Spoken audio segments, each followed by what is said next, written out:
Okay, so I posted a video that talked about why it's not normal for women to have super massive mood swings, triggered unproductive times right around the time of their period. And I got a lot of questions asking how that's possible. Like, how did I fix that if it's not normal? And this is coming from somebody who had massively irregular mood swings, massively irregular cycles, like crazy bits and crazy all over the place. And I could probably record an entire episode, a podcast episode on it, but I'm going to try to keep it really uber simple and straight to the point. And that would be stressors.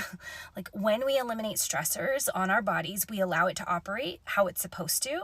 We take these massive extremes and we kind of help them normalize and regulate how they're supposed to.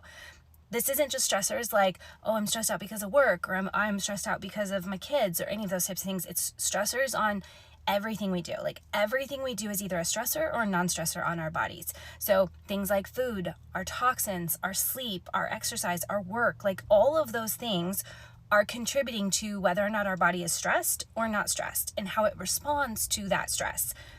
So if I were to keep it as absolutely simple as possible, number one would be just having the awareness of what was happening with my cycle and helping to try to support my body with whatever phase it's in.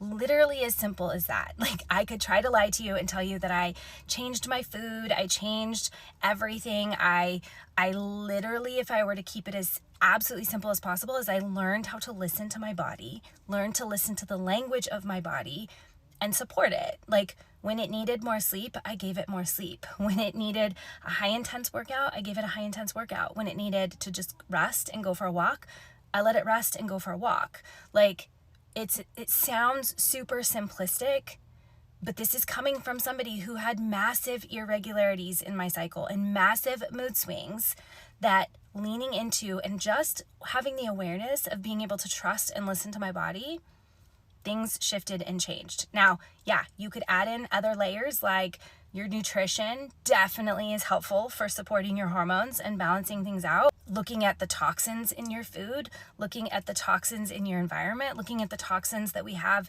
in our spaces, like all of that thing is going to help contribute, and were probably things that I was doing inadvertently.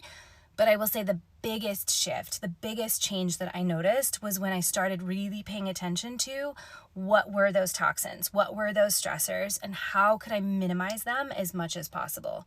I'm not gonna lie and say that I never experienced mood swings during that phase.